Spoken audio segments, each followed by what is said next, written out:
السلام علیکم ورحمۃ اللہ وبرکاتہ۔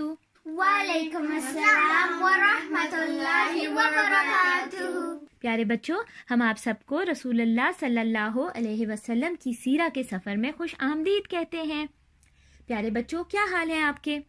الحمدللہ۔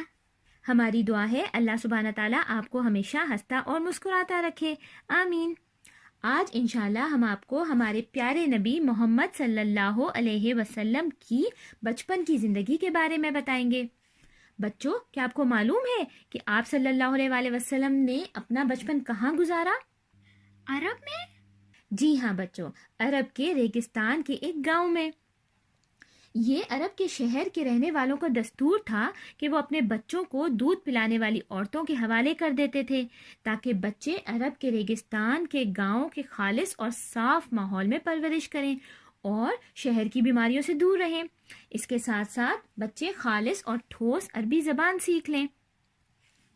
رسول اللہ صلی اللہ علیہ وآلہ وسلم کی والدہ حضرت آمنہ نے بھی عرب کے دستور کے مطابق رسول اللہ صلی اللہ علیہ وآلہ وسلم کو بنی سعد کے قبیلے کی ایک خاتون حضرت حلیمہ سعدیہ کے پاس دودھ پلانے کے لیے ان کے حوالے کیا۔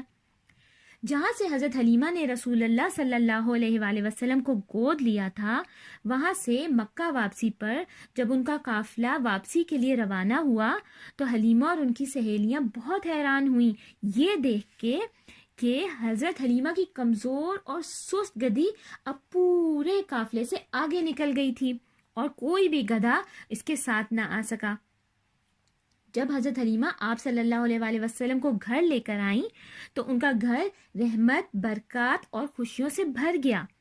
حضرت حلیمہ کی بکریاں جب چرنے جاتی تو دودھ سے بھرپور واپس آتی، اس کے مقابلے میں دوسروں کی بکریاں بھوکی واپس آتی۔ اللہ تعالیٰ کی رحمت سے ان کی بکریوں اور بھیڑوں میں مسلسل اضافہ ہوتا رہا اور ان سے خیر ملتی رہی۔ حلیمہ اور اس کے شوہر کو معلوم تھا کہ یہ برکات محمد صلی اللہ علیہ وآلہ وسلم کی بابرکت روح کی وجہ سے ہے۔ آپ صلی اللہ علیہ وآلہ وسلم حضرت حلیمہ سعدیہ کے بچوں کے ساتھ کھیلتے ہوئے صحرا کی صاف اور پاک ہوا اور خوبصورت قدرتی ماحول میں بڑے ہوئے۔ محمد صلی اللہ علیہ وآلہ وسلم 2 سال کی عمر میں مضبوط، طاقتور اور صحت مند ہو گئے تھے۔ محمد صلی اللہ علیہ وآلہ وسلم حضرت حلیمہ کے ساتھ 4 سال کی عمر تک رہے اور اس کے بعد حضرت حلیمہ نے محمد صلی اللہ علیہ وآلہ وسلم کو ان کی والدہ حضرت آمنہ کے حوالے کر دیا۔ آپ صلی اللہ علیہ وآلہ وسلم 6 سال کی عمر تک والدہ کی محبت میں رہے۔ صرف 6 سال تک؟ جی بچوں، صرف 6 سال تک، کیونکہ جب محمد صلی اللہ علیہ وآلہ وسلم 6 سال کے تھے تو حضرت آمنہ اپنے یتیم بچے محمد صلی اللہ علیہ وآلہ وسلم کو اپنی خادمہ ام ایمن اور اپنے سرپرست عبد المطلب یعنی محمد صلی اللہ علیہ وآلہ وسلم کے دادا کے ساتھ مدینہ لے کے گئیں۔ وہاں محمد صلی اللہ علیہ وآلہ وسلم اپنی والدہ حضرت آمنہ کے خاندان سے ملے اور اپنے والد عبداللہ کی قبر پر بھی گئے۔ واپسی کے سفر میں حضرت آمنہ بیمار ہو گئیں اور انتقال کر گئیں۔ محمد صلی اللہ علیہ وآلہ وسلم اپنی والدہ کی قبر کو لپٹ کر بہت رو رہے تھے اور وہاں سے واپس نہیں آ رہے تھے، اور اس مشکل وقت میں ام ایمن نے ان کو بہت پیار دیا اور ماں کی طرح ان کا خیال رکھا۔ جی بچوں، محمد صلی اللہ علیہ وآلہ وسلم کے والد تو آپ کی پیدائش سے پہلے ہی فوت ہو گئے تھے اور اب 6 سال کی عمر میں ان کی والدہ کا بھی انتقال ہو گیا۔ اب محمد صلی اللہ علیہ وآلہ وسلم مکمل یتیم ہو گئے تھے۔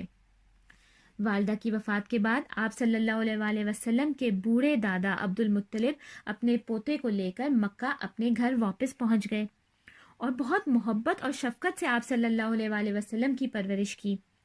عبد المطلب اپنے بچوں سے بھی زیادہ آپ صلی اللہ علیہ وآلہ وسلم کو پیار کرتے تھے اور بڑوں کی طرح آپ صلی اللہ علیہ وآلہ وسلم کی عزت کرتے تھے۔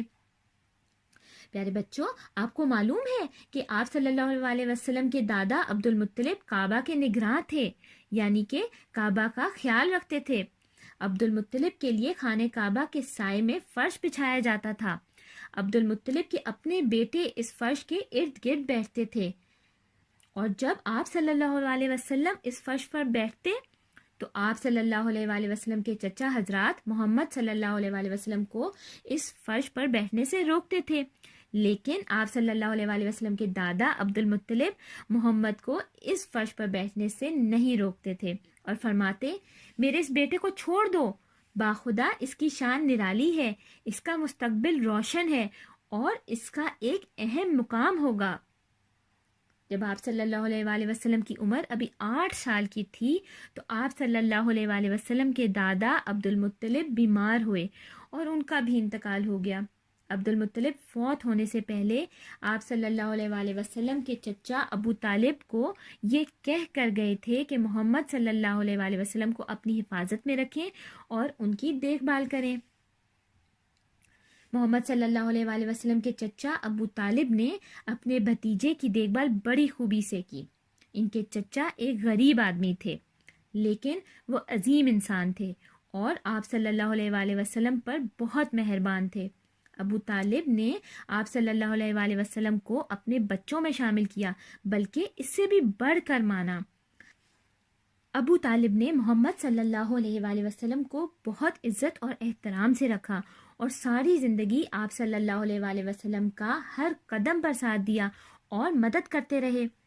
محمد صلی اللہ علیہ وآلہ وسلم اپنے ساتھ برکتیں لے کر آئے، جس سے ابو طالب نے تھوڑے پیسوں میں بھی اپنے خاندان کا آسانی سے خیال رکھا۔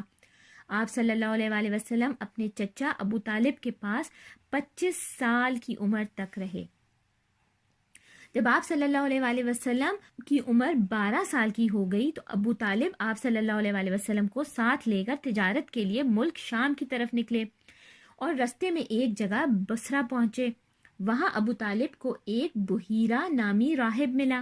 راہب کون ہوتا ہے؟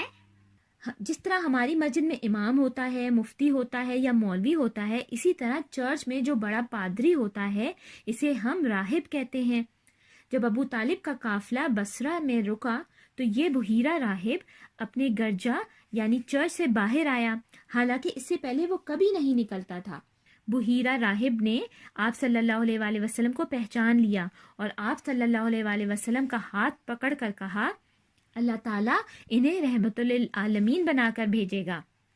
جب ابو طالب نے راہب سے پوچھا کہ آپ کو یہ کیسے معلوم ہوا، راہب نے ابو طالب کو بتایا کہ جب محمد صلی اللہ علیہ وآلہ وسلم آ رہے تھے تو آپ صلی اللہ علیہ وآلہ وسلم کے اوپر ایک بادل سایہ کیے ہوئے تھا اور جو درخت تھے اور پتھر تھے وہ آپ صلی اللہ علیہ وآلہ وسلم کو سجدہ کر رہے تھے۔ سجدہ کیسے کر رہے تھے؟ سجدہ کر رہے تھے کا مطلب یہ کہ درخت اور پتھر جھکے ہوئے تھے، اور راہب نے کہا کہ یہ چیزیں نبی کے علاوہ کسی انسان کو سجدہ نہیں کرتی۔ راہب نے یہ بھی بتایا کہ اس کو یہ سب اس طرح معلوم ہوا کہ اس نے اپنی کتابوں یعنی تورات یا انجیل میں اللہ کے آخری رسول صلی اللہ علیہ وآلہ وسلم کی ان نشانیوں کے بارے میں پڑھا ہے۔ راہب نے ابو طالب کو یہ بھی کہا کہ محمد صلی اللہ علیہ وآلہ وسلم کو شام نہ لے کر جائیں کیونکہ یہود اور رومی آپ صلی اللہ علیہ وآلہ وسلم کو پہچان لیں گے اور نقصان پہنچائیں گے۔ اس پر ابو طالب نے محمد صلی اللہ علیہ وآلہ وسلم کو مکہ بھیج دیا کیونکہ آپ صلی اللہ علیہ وآلہ وسلم کی حفاظت بہت ضروری تھی۔ ایک روایت کے مطابق مکہ کے لوگ قحط سے دوچار تھے، یعنی کہ مکہ میں کافی عرصے سے بارش نہیں ہو رہی تھی اور لوگ بھوکے اور پیاسے تھے۔ قریش کے لوگ ابو طالب کے پاس آئے اور کہا کہ کعبہ چل کے بارش کی دعا کرتے ہیں۔ ابو طالب اپنے خوبصورت بھتیجے محمد صلی اللہ علیہ وآلہ وسلم کا ہاتھ پکڑ کر کعبہ گئے۔ ابو طالب نے محمد صلی اللہ علیہ وآلہ وسلم کی پیٹھ کعبہ کی دیوار سے ٹیک دی اور دونوں نے بارش کی دعا کی۔ اس وقت آسمان پر ایک بادل کا ٹکڑا نہ تھا، لیکن دیکھتے دیکھتے ادھر ادھر سے بادل آنا شروع ہو گئے اور ایسے بارش ہوئی کہ وادی میں سیلاب آ گیا اور شہر و بیابان شاداب ہو گئے۔ پیارے بچوں، اب آپ کو معلوم ہوا کہ ہمارے پیارے نبی محمد صلی اللہ علیہ وآلہ وسلم نے اپنا بچپن کس کے پاس اور کیسے گزارا، اور آپ صلی اللہ علیہ وآلہ وسلم بچپن سے ہی سب کے لیے رحمت بن کر آئے۔ اگلی دفعہ انشاءاللہ ہم یہ جانیں گے کہ جب محمد صلی اللہ علیہ وآلہ وسلم ایک نوجوان تھے تب ان کی زندگی کیسی تھی۔ اس کے لیے ہماری سیرہ کی قسط دیکھتے رہیے اور اگلی قسط تک اپنا خیال رکھیے گا۔ السلام علیکم ورحمۃ اللہ وبرکاتہ۔